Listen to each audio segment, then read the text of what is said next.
CEO की मासूम मोहब्बत। दोस्तों, इस कहानी को पूरी गहराई से समझने के लिए कहानी के पिछले सभी भाग जरूर देखिए। उसका लिंक मैं आपको डिस्क्रिप्शन बॉक्स में दे दूंगी और साथ ही कमेंट बॉक्स में मैं उसे पिन भी कर दूंगी, ताकि आप वहां से भी जाकर इस कहानी की पूरी सीरीज को एंजॉय कर सकते हैं। विहान कशिश को लेकर अपने कमरे में आ चुका था। कशिश अब भी उसकी बाहों में थी। वह उसके चेहरे की तरफ देखकर बोली, सुनिए, आप सुन रहे हैं ना? मैं आपसे बात कर रही हूँ। विहान ने उसे बिस्तर पर बैठा दिया, लेकिन उसका अंदाज अब भी सख्त था। कशिश हल्का सा कराह उठी। इतनी जल्दी में रखना जरूरी था क्या? मेरी कमर में पहले से दर्द है, विहान ने गुस्से से कहा। शुक्र करो कि मैंने खुद पर काबू रखा। उसकी आवाज भारी थी। तुम्हें अंदाजा भी है कि तुमने आज क्या किया? वह एक कदम आगे बढ़ा। अगर मैं चाहता ना, तो 1 मिनट भी नहीं लगता तुम्हें इस घर से बाहर भेजने में। कशिश की आंखों से आंसू बहने लगे।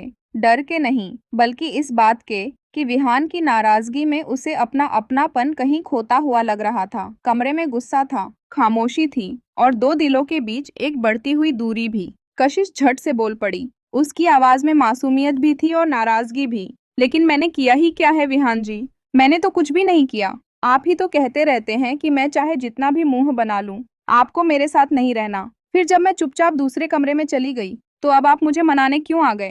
कहते कहते वह अपनी ही बातों में उलझती चली गई, जैसे दिल और दिमाग आपस में लड़ रहे हों। विहान तुरंत बोल उठा, मैं तुम्हें मनाने कब आया? कशिश के होंठों पर हल्की सी मुस्कान तैर गई। उसने आंखें झुकाते हुए कहा, रहने दीजिए, मुझे सब समझ आ गया है। आप मेरे बिना रह ही नहीं सकते ना? तभी तो मुझे ढूंढते ढूंढते सीधे मम्मी जी के कमरे में आ गए। विहान का चेहरा सख्त हो गया। गुस्से में उसकी आवाज भारी हो उठी। क्या कहा तुमने? कि मैं तुम्हारे बिना नहीं रह सकता? कशिश, आर यू स्टूपिड? तुम्हें जरा भी अंदाजा है तुमने अभी क्या किया है? तुम ऐसे मेरे मॉम डैड के कमरे में कैसे जा सकती हो? तुम्हारा कमरा ये है। कशिश ने होंठ फुला लिए। उसकी आवाज अब शिकायत बन चुकी थी। वो तो मुझे भी पता है कि मेरा कमरा कौन सा है, लेकिन आप मुझे वहां रहने ही कब देते हैं? जब देखो तब कहते रहते हैं, मुझे तुम्हारे साथ नहीं रहना, मुझे तुम्हारी शक्ल नहीं देखनी, जाकर लाउंज चेयर पर सो जाओ। आपको मुझ में इंटरेस्ट नहीं है और ऊपर से आप किसी और की बातें भी करते हैं। इतना कहते ही उसने अपना चेहरा दूसरी तरफ घुमा लिया। आंखों में नमी चमक उठी, जिसे वह छिपाने की नाकाम कोशिश कर रही थी। कशिश की बातें सुनकर विहान कुछ पल उसे बस देखता रह गया। उसकी आंखों में ऐसा कुछ था जिसे वह समझ ही नहीं पा रहा था। वह झट से बोला, देखो, ऐसा नहीं है कि मुझे किसी और में इंटरेस्ट है। बात बस इतनी सी है कि मुझे शादी, रिश्ते और इन सब चीजों में कोई दिलचस्पी नहीं है, चाहे तुम हो या फिर कोई और। समझ में आई बात? फिर उसने सख्त लहजे में कहा, और हाँ, आइंदा अगर तुम कभी भी मेरे मॉम डैड के कमरे में गई ना, तो याद रखना, तुम्हें बहुत पछताना पड़ेगा। कशिश की आंखों से आंसू बह निकले। रोते हुए उसने कहा, तो ठीक है, मैं कल अपने घर चली जाऊंगी। विहान एकदम सन्न रह गया। उसकी आंखें फैल गईं। क्या कहा तुमने? कल कहाँ चली जाओगी? कशिश ने बात तो कह दी थी, लेकिन अब दोबारा दोहराने की हिम्मत उसमें नहीं बची थी। विहान गुस्से में बोला, बताओ, अभी अभी क्या कहा था तुमने? कशिश तुरंत घबरा गई। वो वो बस मेरे मुंह से निकल गया। मैं ऐसा कहना नहीं चाहती थी। मैं कहीं नहीं जाऊंगी। आपको छोड़कर क्यों जाऊंगी? मैं आपकी पत्नी हूँ विहान जी, और आप मेरे पति। हमारी लड़ाई हो सकती है, लेकिन मैं इतनी पागल नहीं हूँ कि रूठकर मायके चली जाऊं। विहान ने तिरछी सी मुस्कान के साथ कहा, गुड फॉर यू, क्योंकि अगर तुम चली भी गई ना, तो मुझे कोई फर्क नहीं पड़ेगा। मैं तुम्हें वापस लेने नहीं आऊंगा और ना ही किसी को भेजूंगा। फिर वहीं पड़ी रहना अपने मायके में। यह कहकर वह वॉशरूम की तरफ चला गया। कशिश बस वहीं खड़ी उसे जाता हुआ देखती रह गई। दिल भारी हो चुका था। कुछ देर बाद वह उठी और चुपचाप लाउंज चेयर पर जाकर लेट गई। उसने गुस्से और बेबसी में चेयर पर जोर से मुक्का मारा और खुद से बुदबुदाई, नहीं, बस एक आप ही हो विहान जी मेरी किस्मत में, और तो कुछ भी नहीं है। यह कहते हुए कशिश ने हल्का सा मुंह बना लिया। उसने जैसे तैसे खुद को चेयर पर समेटा। जगह कम थी, फिर भी उसने आंखें बंद कर लीं। नींद आने की कोशिश थी, मगर दिल अब भी भरा हुआ था। कुछ ही देर बाद वॉशरूम का दरवाजा खुला। विहान बाहर आया तो उसकी नजर सबसे पहले बेड पर गई। कशिश वहां नहीं थी। एक पल को उसका माथा ठनक गया। यह लड़की भी ना, वह बुदबुदाया, जैसे गुस्सा और चिंता एक दूसरे से टकरा रहे हों। वह बाहर जाने ही वाला था कि उसकी नजर लाउंज चेयर पर पड़ी। कशिश चेयर पर थी और आधी नीचे की ओर सरक गई थी। चेयर छोटा था, और वह उसमें पूरी तरह समा ही नहीं पा रही थी। उस पल विहान को उसकी वही बात याद आ गई कि वह चेयर पर ठीक से एडजस्ट नहीं हो पाती। उसके होंठों पर अनायास ही हल्की सी मुस्कान आ गई। वह चुपचाप उसके पास गया और बेहद सावधानी से कशिश को अपनी बाहों में उठा लिया। कशिश गहरी नींद में थी। उसे कुछ महसूस नहीं हुआ। जैसे ही विहान उसे बेड की तरफ ले जाने लगा, कशिश ने नींद में ही उसकी गर्दन के पास खुद को और करीब कर लिया और बुदबुदाई, कड़वा करेला कहीं का, इससे अच्छा तो प्रेम था। इतना सुनते ही विहान ठिठक गया। उसकी आंखें कशिश के चेहरे पर टिक गईं। प्रेम? उसने मन ही मन दोहराया। कौन प्रेम? वह उसे बेड पर सुलाने के बजाय वहीं उसे अपनी बाहों में लेकर चेयर पर बैठ गया, जैसे किसी अनकहे जवाब का इंतजार कर रहा हो। मगर कशिश फिर खामोश हो गई। नींद ने उसे और गहराई से अपनी गिरफ्त में ले लिया था। कशिश अब अनजाने में विहान के और करीब सिमट आई। उसकी सांसों की हल्की गर्माहट विहान को महसूस होने लगी। वह एक पल के लिए असहज हुआ, जैसे दिल और दिमाग के बीच कोई जंग छिड़ गई हो। विहान ने उसे गौर से देखा। वही साड़ी, वही सादगी और चेहरे पर नींद की मासूमियत। फिर उसकी नजर कशिश की कमर पर गई और विहान को वो पल याद आया जब नीचे किचन में कशिश का पल्लू विहान ने उसकी कमर से निकाला था। फिर विहान ने डरते हुए कि कहीं कशिश की नींद न खुल जाए और उसकी कमर को बड़े प्यार से छूते हुए उसने धीरे से अपने होंठ रख दिए और उसे चूम लिया। उस पल उसे एहसास हुआ कि यह लड़की उसकी जिंदगी में कितनी चुपचाप अपनी जगह बना चुकी है, बिना इजाजत मांगे, बिना कोई शोर किए। कशिश नींद में थोड़ा सा हिली, जैसे कोई सपना उसे बेचैन कर रहा हो। विहान ने फौरन खुद को संभाला और उसे आराम से बिस्तर पर डालते हुए तकिए पर सुला दिया। वह नहीं चाहता था कि उसकी वजह से उसकी नींद टूटे। कशिश ने करवट बदली और सुकून से सो गई। विहान वहीं बैठा रहा, बिना कुछ कहे, बिना कुछ किए, बस उसे देखता हुआ। शायद पहली बार उसे समझ आया कि दूरी बनाना जितना आसान लगता है, निभाना उतना ही मुश्किल। और इसी खामोशी में दोनों के बीच कुछ ऐसा पनप रहा था जिसे नाम देने से वे दोनों अब भी डर रहे थे। विहान बस गहरी गहरी सांसें लेते हुए कशिश को देखता रह गया। न जाने कब वह खुद से ही हार गया और किसी और ही दुनिया में खो गया। उसकी नजरें अनजाने में कशिश की गर्दन के पास ठहर गईं। बहुत हल्के से, लगभग डरते हुए, उसने अपने होंठ उसकी गर्दन के पास छुआ दिए, जैसे कोई एहसास, कोई अधूरा जज्बात। उस पल उसकी धड़कनें खुद उसके काबू में नहीं रहीं। कभी उसका हाथ कशिश की कमर पर बहुत संकोच से ठहरता, तो कभी खुद ब खुद सिमट जाता। जब उसका हाथ थोड़ा सख्त होता, कशिश नींद में ही उसके सीने से और करीब आ जाती, और जब वह हाथ हटा लेता तो वह फिर थोड़ी ढीली पड़ जाती। कशिश गहरी नींद में थी, लेकिन उसके चेहरे की हलचल बता रही थी कि उसकी नींद अब टूट रही है। वह हल्का सा कस मसाई और बुदबुदाई, सोने दीजिए ना, बहुत नींद आ रही है। उसकी आवाज सुनते ही विहान एकदम से होश में आ गया। वह चौंक कर उसे देखने लगा। क्या वह जाग गई है? क्या उसे सब समझ आ गया? कशिश ने अचानक नींद में ही मुंह बनाया और अगले ही पल बुदबुदाई, कड़वा करेला कहीं का। यह कहते ही उसने करवट ली और चेहरा दूसरी तरफ घुमा लिया। विहान के होंठों पर अपने आप एक हल्की सी मुस्कान आ गई, लेकिन अगले ही पल वह खुद पर हैरान रह गया। वह मुस्कुरा क्यों रहा था? और अभी अभी वह कशिश के इतने करीब क्यों चला गया था? विहान ने खुद को संभाला, पीछे हटा और चुपचाप उठकर खुद लाउंज चेयर पर जाकर लेट गया। लेकिन वहां भी चैन नहीं मिला। उसकी नजर बार बार कशिश की तरफ चली जाती। वह बिस्तर पर कभी इधर करवट बदलती, कभी उधर, जैसे कोई अनकही बेचैनी उसे सोने नहीं दे रही हो। एक लंबी सांस लेकर विहान फिर से उठा। वह वापस उसके पास आया और इस बार बिना किसी हिचक के बहुत सलीके से कशिश के पीछे लेट गया। धीरे से उसे अपनी बाहों में भर लिया, बिना कोई हरकत किए, बस मौजूद रहकर। कुछ ही पलों में उसे एहसास हुआ, जो कशिश अब तक पूरे बेड पर बेचैन घूम रही थी, वह अचानक शांत हो गई थी। उसकी सांसें बराबर हो गईं। शरीर सुकून में ढल गया। विहान ने भी आंखें बंद कर लीं। इस बार नींद उसे भी जल्दी आ गई, शायद पहली बार बिना गुस्से के, बिना लड़ाई के। सुबह का वक्त था। रॉय हाउस में सीढ़ियां उतरती हुई अन्नू नीचे आई और आकर डाइनिंग टेबल पर बैठ गई। उसे कॉलेज के लिए निकलना था। टेबल के एक हेड पर सीमा बैठी थी और दूसरी तरफ पंकज। मिसेज रॉय भी वहीं मौजूद थीं। पंकज की तरफ देखते हुए मिसेज रॉय बोली, कल रात तुम्हारी शादी तो फाइनल हो गई, रिश्ता भी पक्का हो गया, लेकिन लेन देन की बात हुई या नहीं? पंकज चुपचाप नाश्ता कर रहा था, लेकिन जैसे ही मिसेज रॉय की बात उसके कानों तक पहुंची, वह एकदम से ठिठक गया। उसने चम्मच प्लेट में रख दी और हैरानी से उनकी तरफ देखा। आप किस लेन देन की बात कर रही हैं मॉम? मिसेज रॉय ने ऐसे देखा जैसे सवाल ही बेमानी हो। अरे, तुम ऐसे क्यों बात कर रहे हो जैसे तुम्हें कुछ पता ही नहीं? लेन देन मतलब दहेज। अमीरा इस घर में शादी करके खाली हाथ तो नहीं आएगी ना, कुछ तो साथ लाएगी। आखिर कपूर खानदान की लड़की है। उन्होंने बात आगे बढ़ाते हुए कहा, मैंने सुना है कपूर एम्पायर की कई फैक्ट्रियां हैं। एक आधी फैक्ट्री तो तुमने सोच ही ली होगी, या फिर उनका क्लॉथिंग बिजनेस, वो भी अच्छा चल रहा है। पंकज का चेहरा सख्त हो गया। Stop it mom. उसकी आवाज में पहली बार नाराजगी साफ झलक रही थी। मेरे दिमाग में ऐसा कुछ भी नहीं है। मैं अमीरा से प्यार करता हूँ और उसी से शादी करना चाहता हूँ। हमारे प्यार और हमारी शादी में ये लेन देन कहाँ से आ गया? वह कुर्सी से थोड़ा आगे झुक गया, जैसे हर शब्द का वजन समझाना चाहता हो। मुझे सिर्फ अमीरा चाहिए, कोई प्रॉपर्टी नहीं, कोई फैक्ट्री नहीं, कोई बिजनेस डील नहीं। मैं अपनी बीवी इस घर में ला रहा हूँ, कोई सौदा करने नहीं जा रहा। मिसेस रॉय का चेहरा तमतमा उठा। तो तुम्हारा मतलब क्या है? हम बिना दहेज के उस लड़की को इस घर में ले आए? वो कपूर खानदान की बेटी है पंकज। अगर वो अपनी बेटी को कुछ देंगे तो उसमें बुरा क्या है? वह और कुछ कहने ही वाली थी कि तभी सीमा ने बात काट दी।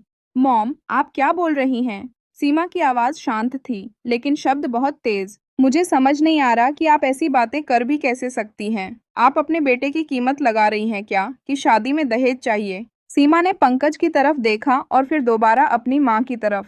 पंकज कोई चीज नहीं है जिसकी कीमत लगाई जाए। उसकी शादी में ऐसा कुछ नहीं होगा। मिसेस रॉय हैरान रह गईं। उन्हें साफ याद था, कुछ दिन पहले इसी टेबल पर सीमा ने कहा था कि कपूर परिवार अपने नाम और रुतबे के हिसाब से दहेज देगा। तब प्रॉपर्टी तक की बातें हुई थीं। और आज सीमा बिल्कुल बदली हुई खड़ी थी। पंकज ने राहत की सांस ली और सीमा की तरफ देखते हुए कहा, थैंक यू सीमा, मुझे समझने के लिए, और प्लीज मम्मी को भी समझा देना। अगर उन्होंने कपूर फैमिली के सामने ऐसी कोई बात रख दी तो बहुत एम्बैरसिंग हो जाएगा। इतना कहकर वह अपनी कुर्सी से उठा और बिना पीछे देखे वहां से चला गया।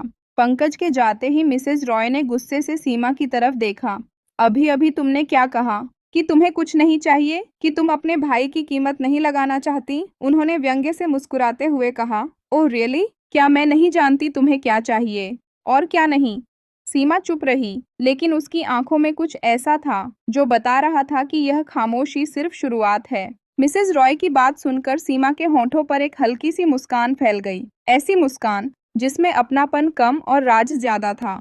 वह शांत स्वर में बोली, मुझे बहुत अच्छी तरह पता है मॉम कि मुझे क्या चाहिए, लेकिन आप ये नहीं जानती। उसने एक पल का ठहराव लिया, फिर आगे बोली, वैसे अभी वो बात मैं आपको नहीं, किसी और को बताना चाहती हूँ। यह कहते हुए उसकी नजर सीधे अन्नू पर जाकर टिक गई। अन्नू चुपचाप अपना ब्रेकफास्ट कर रही थी। उसने सब सुना था, लेकिन बड़ों के बीच बोलना उसे कभी सिखाया ही नहीं गया था।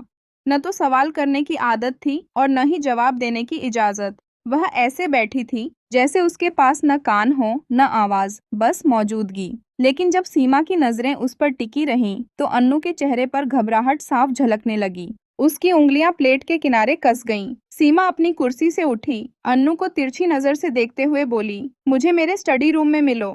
इतना कहकर वह बिना रुके वहां से चली गई। अन्नू की सांस जैसे गले में अटक गई। मिसेस रॉय भी हैरान थीं।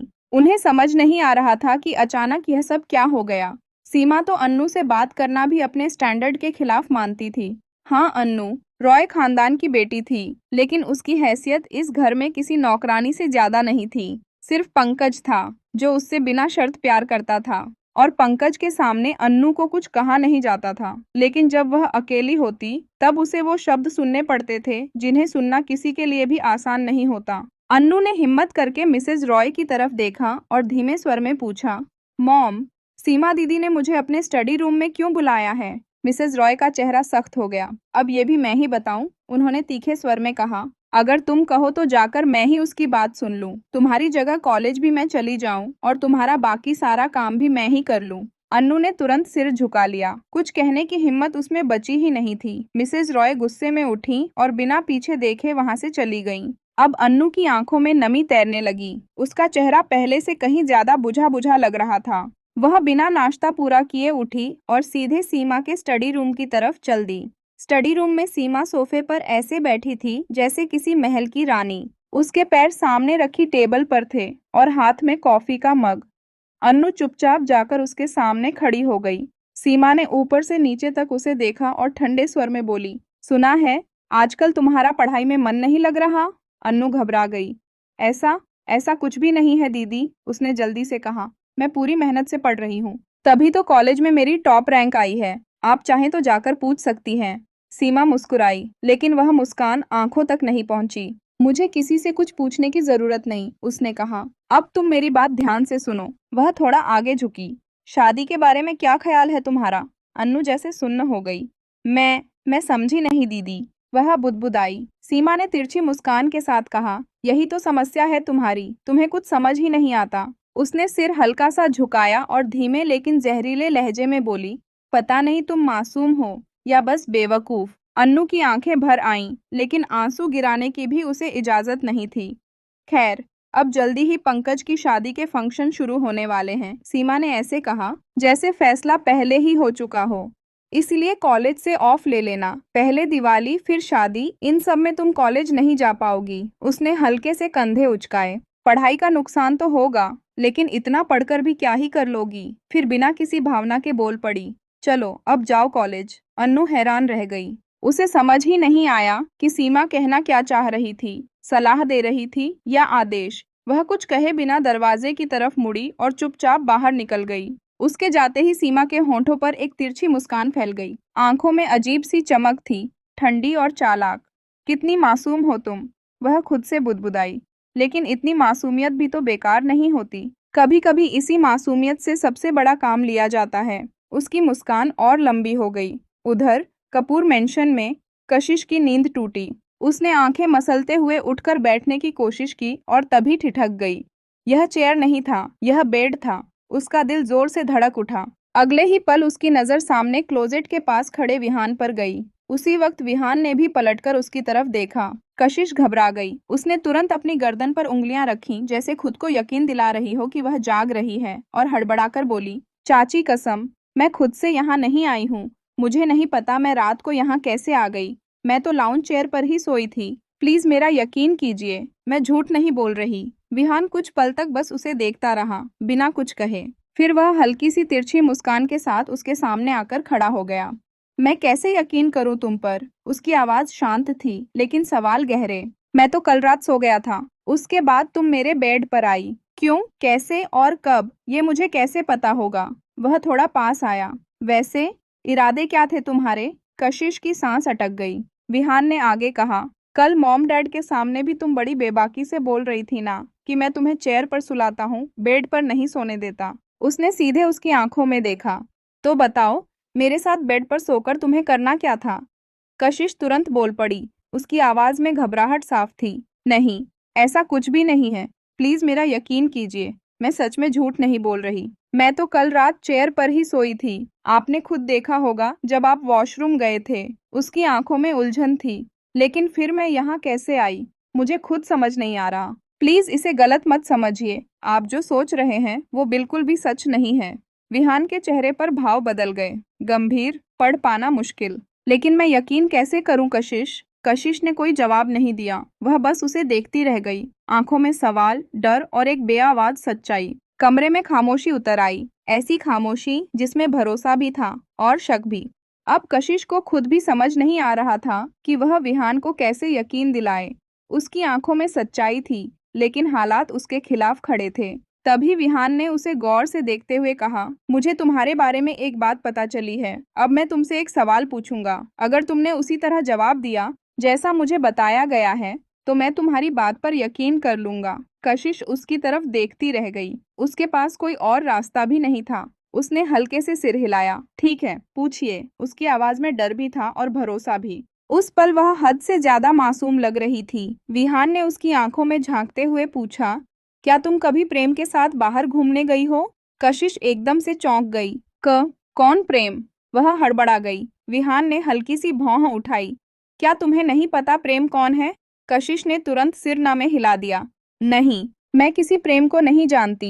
विहान का लहजा सख्त हो गया। झूठ मत बोलो कशिश, मुझे सब कुछ पता चल चुका है। बेहतर यही होगा कि तुम खुद से ही सच बता दो। यह सुनते ही कशिश बिस्तर से उठ खड़ी हुई। वह सीधे उसके पास आई और घबराहट में उसका हाथ पकड़ लिया। सुनिए, मुझे आपकी कसम। उसकी आवाज कांप रही थी। मैं सच में किसी प्रेम को नहीं जानती। मुझे नहीं पता वो कौन है, मैं उसके साथ क्यों घूमूंगी। उसकी आंखों में नमी उतर आई। मेरे लिए आपके अलावा और कोई है ही नहीं। मैंने कभी किसी लड़के को नजर उठाकर भी नहीं देखा। किसी के साथ घूमने का तो सवाल ही नहीं उठता। वह और करीब आ गई। प्लीज, आप ऐसा मत कहिए। पता नहीं किसने आपको मेरे बारे में क्या क्या बता दिया है। आप मुझे उस इंसान का नाम बताइए। फिर एक पल की मासूम झुंझलाहट में वह बोली, अगर वो लड़की हुई ना, तो मैं खुद उसकी चोटी घुमा दूंगी। और अगर लड़का हुआ, तो उसके बाल आप ही नोच लीजिए। मैं उसे हाथ भी नहीं लगाऊंगी। विहान की नजर उसके हाथ पर चली गई, जो कसकर उसका हाथ थामे हुए थी। एक झटके में उसने अपना हाथ छुड़ा लिया। ओके फाइन, उसने ठंडे स्वर में कहा। अगर तुम्हें नहीं बताना है, मत बताओ। वैसे भी मुझे पहले से सब सच पता है। अब मुझे तुमसे कुछ सुनने की जरूरत नहीं। यह कहते हुए वह पीछे हटा, क्लोजेट के पास गया, अपने कपड़े उठाए और बिना कुछ और कहे वॉशरूम में चला गया। आगे की कहानी को जानने के लिए देखना ना भूलें सीईओ की मासूम मोहब्बत। अगर विहान और कशिश की ये सीरीज दिल तक छू गई हो तो वीडियो को लाइक जरूर कीजिए। ऐसी ही दिल को छू लेने वाली कहानियों के लिए नेहा की जुबानी को सब्सक्राइब करें। बताइए कमेंट में, क्या कशिश सच में बेगुनाह है या विहान का शक सही है? और हाँ, अगला एपिसोड मिस मत कीजिए क्योंकि अब कहानी और भी गहरी होने वाली है। Thank you for watching.